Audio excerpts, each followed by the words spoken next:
Enquanto isso, na Igreja Adventista... A palavra de Deus nos diz, queridos, através da revelação dos escritos de Ellen White. A palavra de Deus nos diz, queridos... A palavra de Deus nos diz, queridos... através da revelação dos escritos de Ellen White, uma coisa muito séria. Ela diz assim: se nós perdermos a credibilidade e se nós questionarmos a autoridade do dom profético, do espírito de profecia, diz ela, nós também deixaremos de crer na própria palavra de Deus, a Bíblia. E se nós questionarmos a autoridade do dom profético, do espírito de profecia, diz ela, nós também deixaremos de crer na própria palavra de Deus, a Bíblia.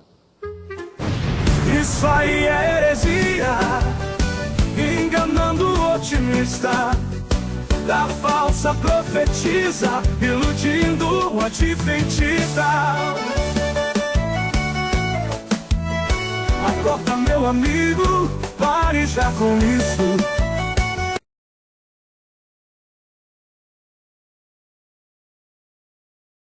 Existe um livro neste planeta Terra, entre tantos que foram escritos pelos seres humanos, um livro que o Senhor Deus se envolveu pessoalmente e praticamente o Senhor Deus ditou estas informações de maneira que não faltasse nenhum detalhe para que o povo de Deus na Terra pudesse compreender os últimos acontecimentos do mundo.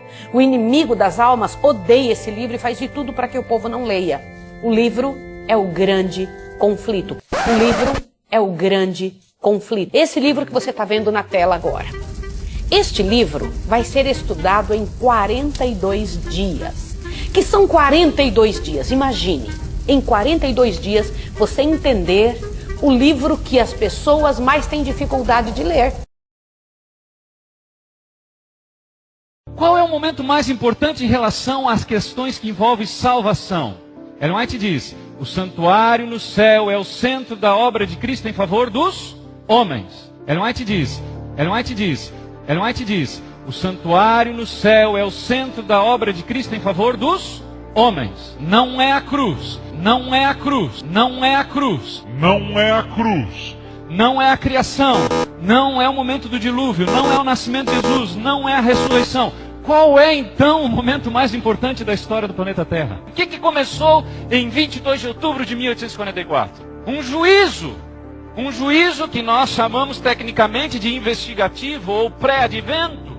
Como assim, pastor? Não estou entendendo. Eu pensei que era a cruz. Eu pensei que de repente fosse a volta de Jesus. Entenda, na cruz não estava nada definido. Na cruz não estava nada definido. Na cruz não estava nada definido. Não precisamos de Ellen White para nossa salvação. Não precisamos de Ellen White para nossa salvação. Mas se não seguirmos os conselhos proféticos e como eles nos levam à compreensão da Bíblia, podemos perder a nossa salvação. Entendeu? Mas se não seguirmos os conselhos proféticos, e como eles nos levam à compreensão da Bíblia, podemos perder a nossa salvação. Entendeu bem? Entendeu bem? Entendeu bem? Não precisamos de Ellen White para nossa salvação.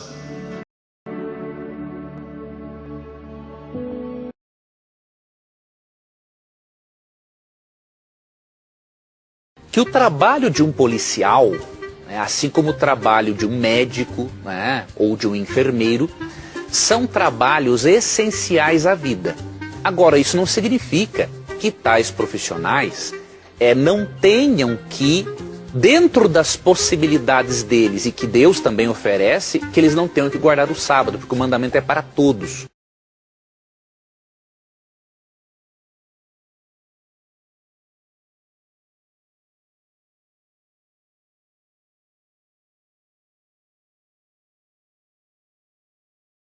Então, como que os policiais que observam o sábado conversarem com seus comandantes, né? Fazerem trocas de escala para não trabalharem no sábado, e quando trabalham em algum sábado, eles realizam atividades não burocráticas. Apenas aquilo que está relacionado realmente com a segurança e com a proteção. Terceira dica, não faça os outros trabalharem para você. Esse é um princípio de Isaías 58, 13 e 14. Não adianta você observar o sábado e colocar pessoas para trabalharem para você no sábado. Você está desobedecendo a Deus, está contribuindo para a desobediência a Deus. Não adianta você observar o sábado e colocar pessoas para trabalharem para você no sábado. Você está desobedecendo a Deus, está contribuindo para a desobediência a Deus.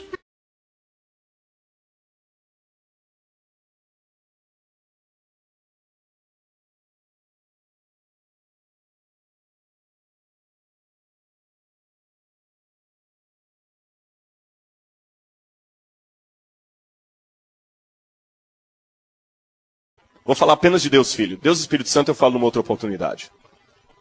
Jesus é Deus Pai de uma maneira revelada. Mas calma, não são dois deuses. Mas também não são dois seres, não, é também apenas um ser disfarçado. Deus continuou na sua forma de Deus Pai. E a segunda pessoa dessa divindade assumiu uma forma limitada, a forma de um anjo. E a segunda pessoa dessa divindade assumiu uma forma limitada, a forma de um anjo. Então o arcanjo Miguel, o chefe dos anjos, era Deus na forma de um anjo. Por que Deus teve que assumir a forma de um anjo? Para que as outras criaturas pudessem entendê-lo. Uma vez uma mãe estava colocando um filhinho na cama à noite, e quando ela saiu, ela escutou o menininho gritando assim: mamãe, mamãe, você não vai me deixar aqui sozinho, não é? Está tão escuro. Ela falou assim: eu sei que está escuro, filhinho, mas Deus está com você. E ele falou lá do bercinho assim: eu sei que Deus está aqui, mamãe, mas eu quero alguém com o rosto. Entenderam o problema das criaturas? Nós precisávamos de alguém com o rosto.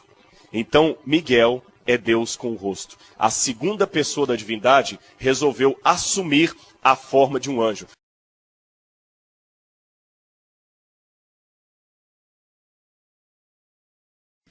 Você aguarda a breve vinda de Jesus e está disposta a se preparar e pregar que ele em breve voltará? Você aceita tanto a Bíblia como a Palavra de Deus, como os livros do Espírito de Profecia da Sra. Ellen White, como um guia, conselhos, orientações para a nossa vida? Você crê que a Igreja Adventista do Sétimo Dia é a Igreja de Deus nesta terra, responsável pela pregação do Evangelho?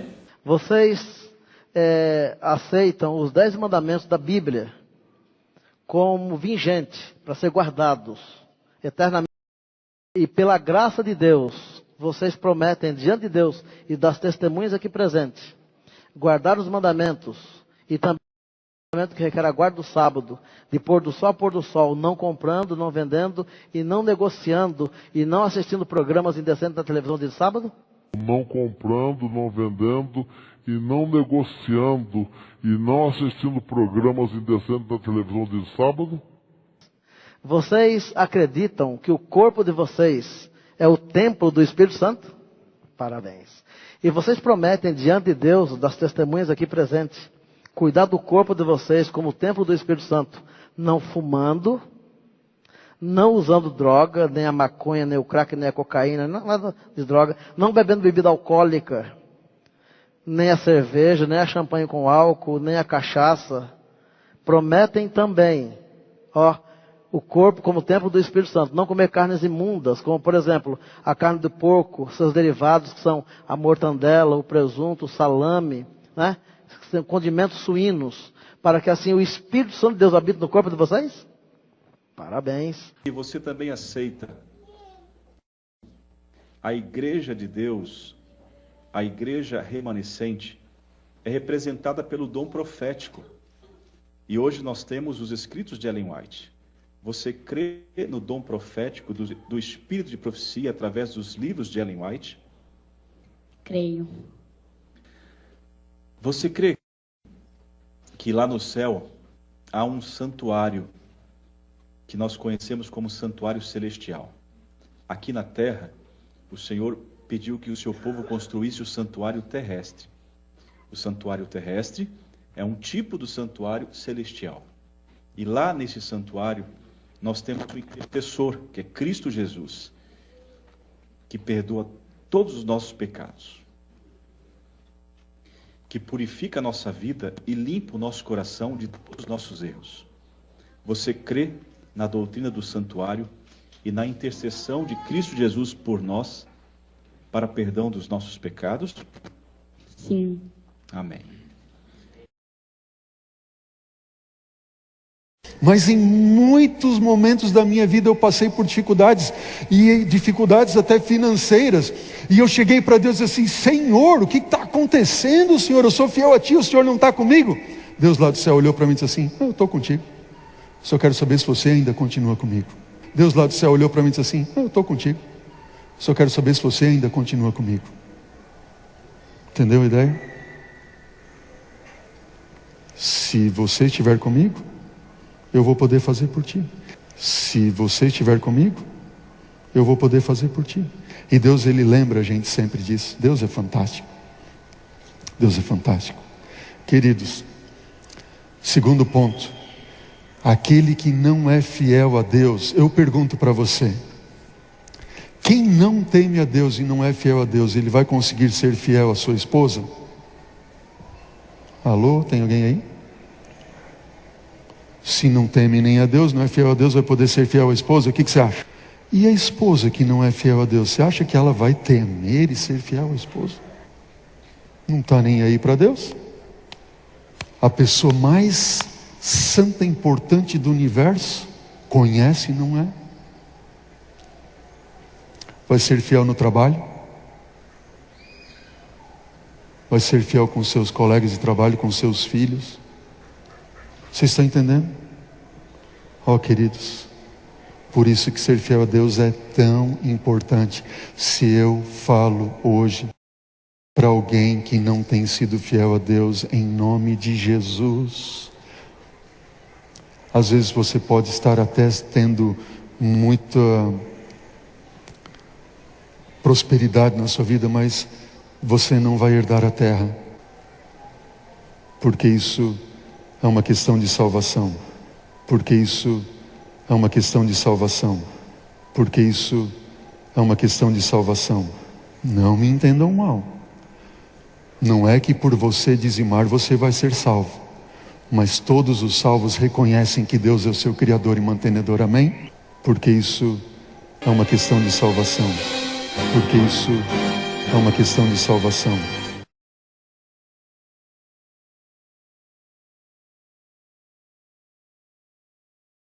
Ele vem ganhando autoridade, vem conseguindo unificar a liderança religiosa.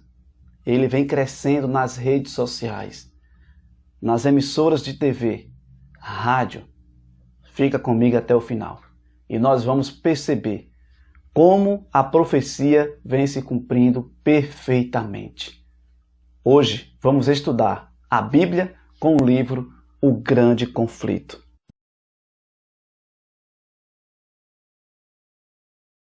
Algumas pessoas questionam: se Jesus Cristo morreu, então tudo se resolveu na cruz. Tudo se resolveu na cruz, e por que você pede perdão sobre os seus pecados? Tudo se resolveu na cruz, por que existe um santuário celestial? E esse tema santuário celestial é mais repetitivo na Bíblia do que o sábado. Se tudo tivesse ocorrido na cruz, a gente não estaria mais aqui. Se tudo tivesse ocorrido na cruz, a gente não estaria mais aqui. A gente não estaria mais aqui. A gente não estaria mais aqui. A gente não estaria mais aqui. Quero mais aqui, quero mais aqui. Isso quer dizer que existe uma continuidade, uma obra. Jesus Cristo agora é sacerdote. Ele é sumo sacerdote. Ele está intercedendo por mim e por você. Se tudo se resolveu na cruz, por que Cristo foi e está agora como sumo sacerdote no céu? Tudo se resolveu na cruz, e por que você pede perdão sobre os seus pecados? Tudo se resolveu na cruz, e por que você pede perdão sobre os seus pecados? Pois, pela morte de Cristo na cruz, nós somos libertados. Isto é, os nossos pecados são perdoados. Como é maravilhosa a graça de Deus, que Ele nos deu com tanta fartura. Quando ouviram a verdadeira mensagem, a boa notícia que trouxe para vocês a salvação, vocês creram em Cristo. E Deus pôs em vocês a sua marca de proprietário quando lhes deu o Espírito Santo, que Ele havia prometido. O Espírito Santo é a garantia de que receberemos o que Deus prometeu ao seu povo. E isso nos dá a certeza de que Deus dará liberdade completa aos que são seus. Portanto, louvemos a sua glória.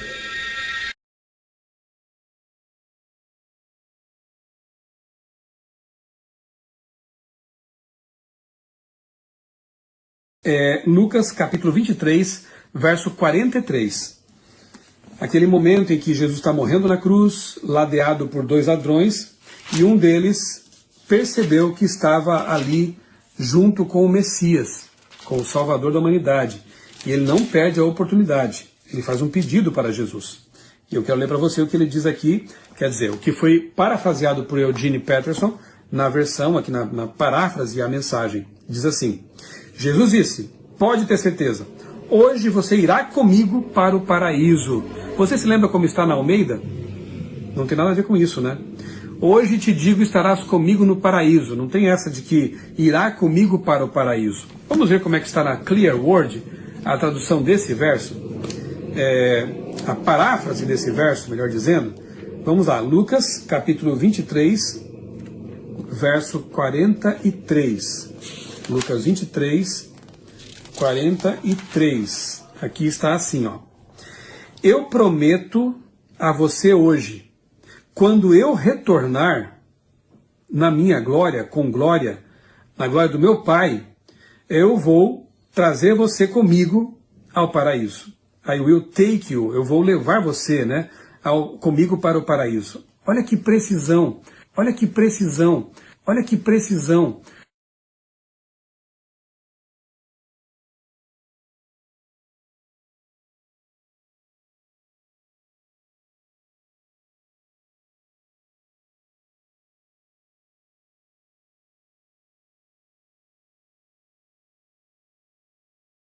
Embora seja uma paráfrase, aqui Jack Blanco, ele traz o conceito real desse texto, porque no grego não tem vírgulas, portanto, hoje estarás comigo no paraíso, né? Vírgula, hoje estarás comigo no paraíso. No texto grego está corrido. Em verdade te digo, hoje estarás comigo no paraíso. Se eu coloco a vírgula antes do hoje ou depois do hoje, muda totalmente o sentido.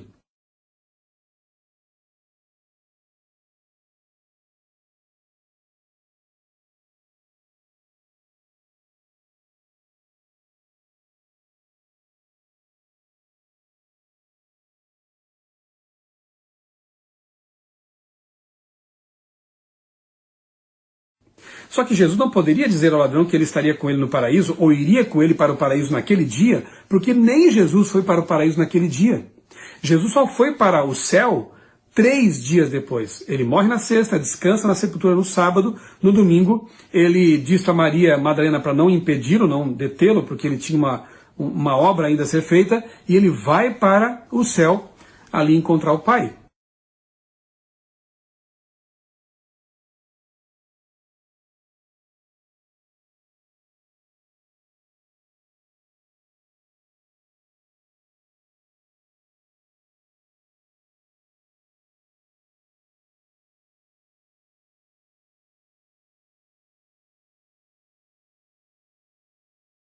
Então, como ele podia ter dito para o ladrão, você vai comigo hoje para o paraíso, se nem ele foi naquele dia? Na verdade, a compreensão do texto é exatamente como o Dr. Blanco colocou aqui, né? Jesus, verso 43, diz assim, eu prometo hoje para você, vírgula, quando eu voltar na glória do meu Pai, você vai, aí sim, né? I will take you home with me to paradise. Você vai comigo para o paraíso. Quando? Quando ele voltar nas nuvens dos céus. E interessante porque o próprio ladrão, quando pede algo para Jesus aqui, Ele diz: Senhor, lembra-te de mim quando vieres no teu reino.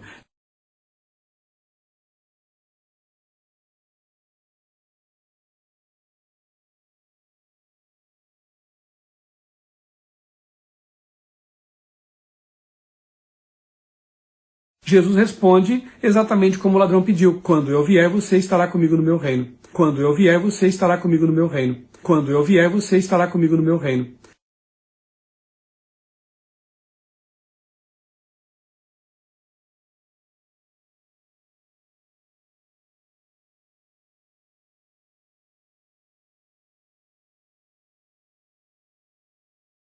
Pergunto, entre a Clear Word e a mensagem, qual delas foi mais fiel ao texto grego original? Não tenho dúvida, a Clear Word.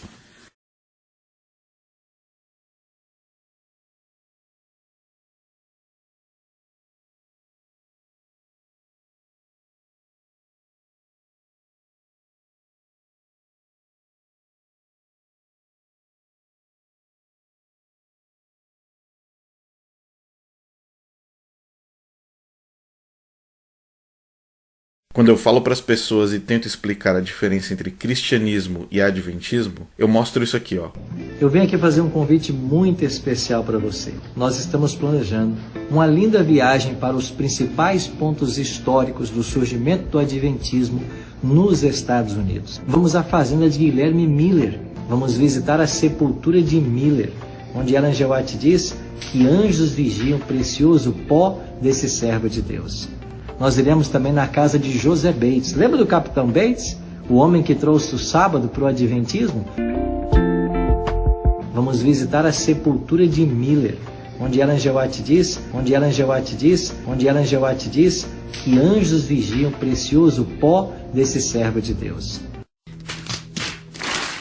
No final, é um turismo para ver um túmulo que tem um pó protegido por um anjo.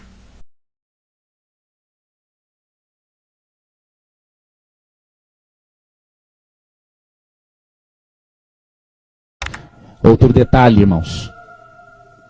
Ler os livros da senhora Ellen White.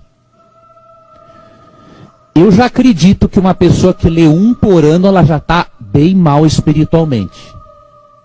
Agora, se ela não lê nenhum por ano, tá ali, ó, com um pezinho no inferno. Porque, irmãos, rejeitar a mensagem profética é muito perigoso. Meus irmãos, se nós damos mais tempo para as redes sociais do que para a Bíblia e os escritos da senhora Ellen White, irmãos, eu não sei para qual céu que nós vamos, só se for para o céu da boca do tigre, eu repito.